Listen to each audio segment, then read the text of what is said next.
नहमदुहु व नुसल्ली अला रसूलिहिल करीम, अम्मा बाद। आज इस वक्त आप हजरात को यहाँ इसलिए प्रेस कॉन्फ्रेंस के लिए मदऊ किया गया है कि एक आमदार और एमएलए होने की हैसियत से बड़े बड़े काम जो शहर की ज़रूरत के हैं वो एक एमएलए की ज़िम्मेदारी होती है, उसका करना उसका कर्तव्य होता है। मालेगांव के लोग भी ये कहते हैं कि रोड गटर बनाना आमदार का काम नहीं, और उनका कहना सच भी है कि रोड गटर बनाना ये कारपोरेशन की ज़िम्मेदारी है, इसलिए कि कारपोरेशन होने का मतलब ये है कि अब ये शहर अपनी ज़रूरत के लिए अपने पैरों पर खड़ा हो चुका है। इस शहर के लोग कारपोरेशन को टैक्स अदा करेंगे और कारपोरेशन उन टैक्सों को ले करके मूलभूत सुविधा यानी इस शहर में रहने वालों की जो बुनियादी ज़रूरियात है उन सहूलियात का मुहैया करना कारपोरेशन की ज़िम्मेदारी है। लेकिन दुख की बात यह है कि जो लोग कारपोरेशन में बरसरे इक़्तिदार रहे उन लोगों ने अपनी ज़िम्मेदारी पूरी नहीं की और शहर के अंदर जो बुनियादी सहूलियात हैं, रोड है, गटर है, पानी है, लाइट है, इसका इंतज़ाम नहीं हो सका, तो एक आमदार के सर ये मुसीबत आती है कि वो करके दे। अल्लाह का बहुत बड़ा एहसान है, हमने रोड गटर के लाइन से भी सरकार से बड़ा फंड ला करके शहर के अंदर बहुत सारा काम किया, जिसकी तफसीलात आपके पास है। एक आमदार होने की हैसियत से जो बड़े काम शहर के हैं उनमें से एक बड़ा काम जो बाईपास हाईवे पर दोनों साइड से सर्विस रोड हो, फ्लाईओवर हो, जहाँ जहाँ क्रॉसिंग है या अंडरपास रास्ता हो, उसके लिए 165 करोड़ रुपया मंजूर हुआ और वो काम अल्हम्दुलिल्लाह शुरू हो गया है। लॉकडाउन के अंदर हमने हाईवे अथॉरिटीज़ को जो दिल्ली के हैं, बम्बई के हैं, नासिक के हैं, उनको बुलवाया था। मालेगांव पुलिस डिपार्टमेंट और इसी तरह रेवेन्यू डिपार्टमेंट के ऑफिसरान का हमने सर्वे कराया था, टेरे फाटा से लेकर के 40 गांव फाटे तक। अल्हम्दुलिल्लाह 2-3 साल की मुसलसल मेहनत के बाद वो मंजूर भी हो गया और काम शुरू भी हो गया। दूसरा काम तलवाड़ा डैम से जो पानी की पाइपलाइन फिल्टर प्लांट तक है वो 40 साल पुरानी है तकरीबन, वो ख़राब हो चुकी थी। उसके लिए नई पाइपलाइन की हमने डिमांड की थी, 149 करोड़ रुपया उसके लिए मंजूर हुआ और 19.5 किलोमीटर में से 8 किलोमीटर पाइपलाइन पड़ चुकी है। ये 149 करोड़ रुपए के अंदर मालेगांव शहर के अंदर 5 पानी की टांकियां बननी है और 50 किलोमीटर की पाइपलाइन पूरे शहर में जहां जहां पानी की पाइपलाइन नहीं है वहां पड़नी है। तीसरा काम अल्हम्दुलिल्लाह हमारा नोमानी पुल का था, उसका भी हमने जो है 76 लाख रुपया बजट ला करके उसका भी काम हमने किया। आपको याद होगा हमने केंद्र सरकार से सिविल हॉस्पिटल में एक हॉस्पिटल महिला बाल रोगनालय की मंजूरी ली थी और उस वक्त महाविकास अघाड़ी की सरकार थी और महाविकास अघाड़ी की सरकार में आउटर के एमएलए दादा भूसे साहब ने उस हॉस्पिटल को सीएम साहब से बातचीत करके उनकी मंजूरी लेकर के सिविल हॉस्पिटल से वो हॉस्पिटल सटाना रोड पर ट्रांसफ़र किया, जिसका उन्होंने अभी पिछले दिनों इफ्तिताह भी किया। वो मालेगांव सेंट्रल में बनना था और सिविल हॉस्पिटल से लग करके उसकी इमारत बननी थी। उस वक्त हेल्थ मिनिस्टर राजेश टोपे साहब थे, मैंने उनको इस बात की कंप्लेन दी और उनसे मैंने इस बात का तकाजा किया कि ये सत्ता का दुरुपयोग है कि आज अगर जो है आउटर के एमएलए सरकार में है और उनकी पार्टी का अगर चीफ मिनिस्टर है तो हमारा मंजूर कराया हुआ काम वो ट्रांसफ़र करवा करके अपनी हद्दी में ले जाएं, ये बात बराबर नहीं।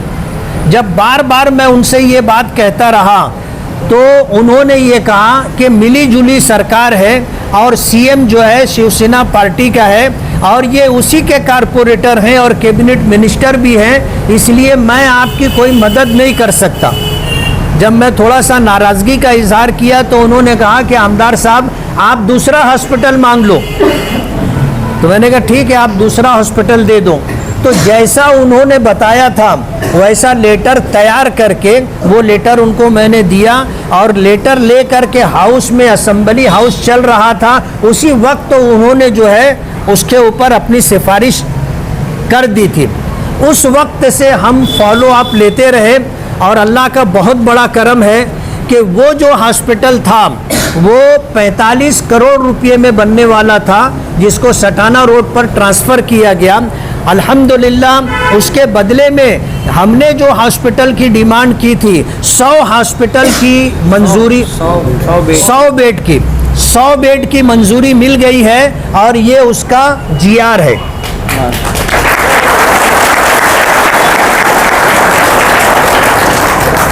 इस हॉस्पिटल का एस्टिमेट है 75 करोड़ 99,51,259 रुपये, यानी तकरीबन 76 करोड़ रुपये का बजट है, जिसमें बिल्डिंग का काम, ये 6 मंजिला इमारत होगी, 100 बेड होगा, इसमें 43 करोड़ 26,52,360 रुपया उसका एस्टिमेट है। और इलेक्ट्रिक काम, वायरिंग का पूरा काम तकरीबन 5 करोड़ रुपया है। और फायर फाइटिंग, अगर कोई हादसा हो जाए तो आग बुझाने के लिए जो इंतज़ाम है उसका एस्टिमेट है 1,23,59,496 रुपये। बोरिंग और पंप के लिए 5 लाख रुपया, प्लम्बिंग काम, नल, बाथरूम, संडास वगैरह के लिए 2,16,32,618 रुपये। फर्नीचर के लिए 5,40,18,545 रुपये। वॉल कंपाउंड और गेट के लिए 20 लाख रुपए। पानी की टंकी 20,000 लीटर की, उसके लिए 4,60,000 रुपये। किरकोल कामों के लिए 10 लाख रुपए। रास्ते और पार्किंग के लिए 1,94,49,356 रुपये। GST और दीगर टैक्सेस 16,82,82,124 रुपये। इस तरह उसकी डिटेल से है। तो 100 बेड का ये हॉस्पिटल अल्हम्दुलिल्लाह मंजूर हो गया। अपने इन 5 साल में हमने एक MLA होने की हैसियत से जो हमारी जिम्मेदारी बनती थी वो बड़े बड़े काम हमने करके दिए। मालेगांव शहर के अंदर बुनियादी सहूलियात न होने की वजह से बहुत सारे इलाकों के अंदर आज भी रोड, रास्ते और गटर का काम होना बाकी है। हमने कारपोरेशन के ज़रिए जो काम मंजूर करवाया है वो 3,95,00,000 के बजट से ये 7 काम होने हैं। उसमें हारून अंसारी हॉस्पिटल से मिल्लत मदरसा, ये जो बहुत ज़्यादा रास्ता ख़राब है, उसके लिए 2,36,00,000 रुपये मंजूर हुए हैं। जाफ़र नगर में मुनव्वर अली चौक से सीमेंट रोड बनना है, ये 37 लाख रुपया। वार्ड नंबर 16 में चूना भट्टी से 3 कंदील तक cement concrete road Fateh Maidan तक 27 लाख रुपया। गट नंबर 113 शरीफ होटल से मरियम मस्जिद तक सीमेंट कॉन्क्रीट रोड 47 लाख रुपया। वार्ड नंबर 16 में लईक शेड के कारखाने से आज़ाद नगर की संडास तक सीमेंट कॉन्क्रीट नाला 12 लाख रुपये का। वार्ड नंबर 16 में वी केयर क्लिनिक से चूना भट्टी तक सिद्दीकी सेंटर तक सीमेंट कॉन्क्रीट रोड 15 लाख रुपया। सनाउल्ला नगर वार्ड नंबर 19 प्लाट नंबर 19 से 95 नंबर प्लाट तक सीमेंट कॉन्क्रीट रोड 21 लाख रुपया। ये मालेगांव में कारपोरेशन के ज़रिए से रोड रास्ते बनने हैं। अल्लाह का बहुत बड़ा एहसान है कि हमने कोशिश की, करने वाली ज़ात अल्लाह की है, असबाब उसने मुहैया किए। हम पर बार बार हॉस्पिटल को लेकर के इल्ज़ाम लगाया जा रहा था कि आमदार की नाअहली की वजह से, निकम्मेपन की वजह से ये हॉस्पिटल उधर शिफ्ट हो गया।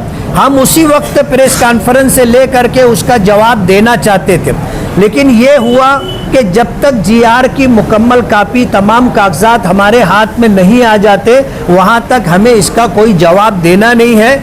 और अल्हम्दुलिल्लाह आज जब GR की कापी आ चुकी है तो हम प्रेस कॉन्फ्रेंस के ज़रिए पूरे शहर को ये बताना चाहते हैं कि अगर 40 बेड का हॉस्पिटल इधर से उधर गया था तो अल्हम्दुलिल्लाह 100 बेड के हॉस्पिटल की मंजूरी हमने महाराष्ट्र सरकार से ली है, और वो 45 बेड का हॉस्पिटल जो बनने वाला था वो फंड केंद्र सरकार का था। इस तरह अल्हम्दुलिल्लाह ये चौथा बड़ा काम 100 बेड के हॉस्पिटल का ये महिला बाल रोगनालय रहेगा, और तमाम तर मशीनों के साथ, तमाम तर लवाजिमात के साथ ये हॉस्पिटल बनेगा, जिसकी एक एक चीज़ की तफसील मैंने आपको दी है। मैं आप हजरात का बहुत बहुत शुक्रगुजार हूँ कि आप हजरात ने एक अहम प्रोग्राम सर पर है, उसके बावजूद हमारे इस प्रेस कॉन्फ्रेंस में आप आए और आपने जो है हमारा इस प्रेस कॉन्फ्रेंस में बयान सुन करके लोगों तक पहुंचाने की आप कोशिश करेंगे।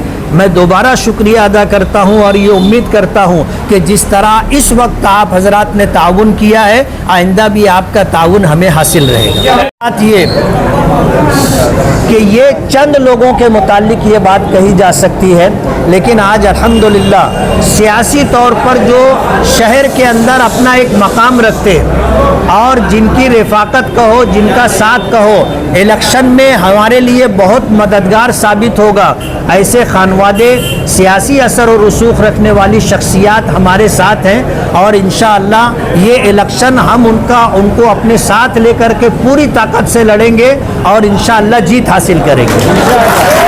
मैं दिल्ली अपने काम से गया था, और इस बात को बताने में कोई झिझक नहीं है कि कांग्रेस पार्टी के पास मालेगांव में मजबूत उम्मीदवार नहीं है। कांग्रेस पार्टी मजबूत उम्मीदवार तलाश कर रही है, और आज तक हमारे पीछे ये सिलसिला है।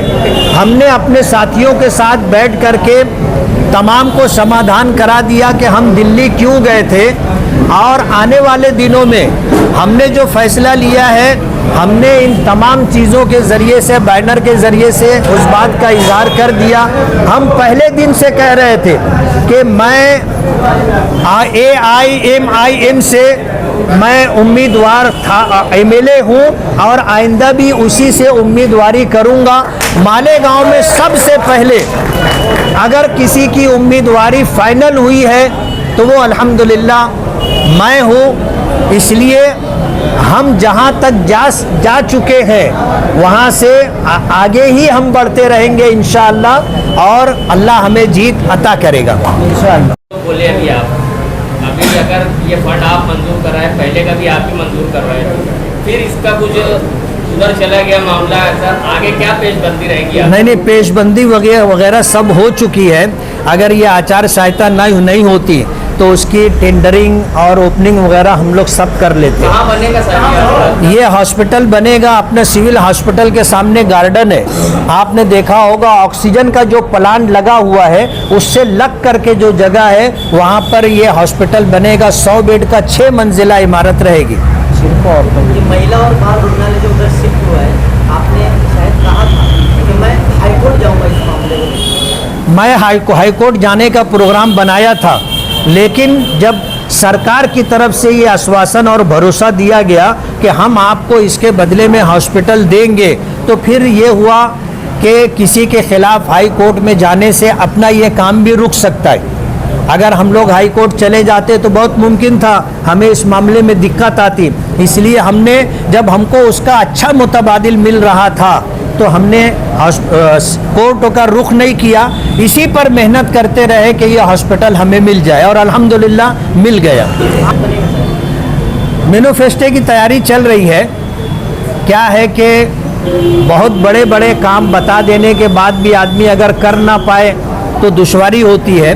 हमने अल्हम्दुलिल्लाह जो किया है 5 साल में, बल्कि 2.5-3 साल में, हम ऐसे ही कामों को अपने मैनिफेस्टो में डालेंगे, और हमारी कोशिश ये होगी कि हम लोगों से जो वादा करें उससे ज़्यादा, उससे अच्छा करके दे सकें। आपके कई साथी अभी तो मालेगांव के तमाम लोगों को ये बात दिख के आ रही है कि आज इस वक्त मुकाबला अगर है तो सिर्फ 2 लोगों के दरमियान है। हमारे सामने शेख आसिफ साहब हैं, हमारे सामने शेख आसिफ साहब है और हम ही दोनों के दरमियान होगा। बाकी जो लोग दिख रहे हैं, मालेगांव के लोगों का जो सर्वे है, उस सर्वे में उन्होंने ऐसा जाहिर किया है कि वो हमारे मुकाबले में नहीं।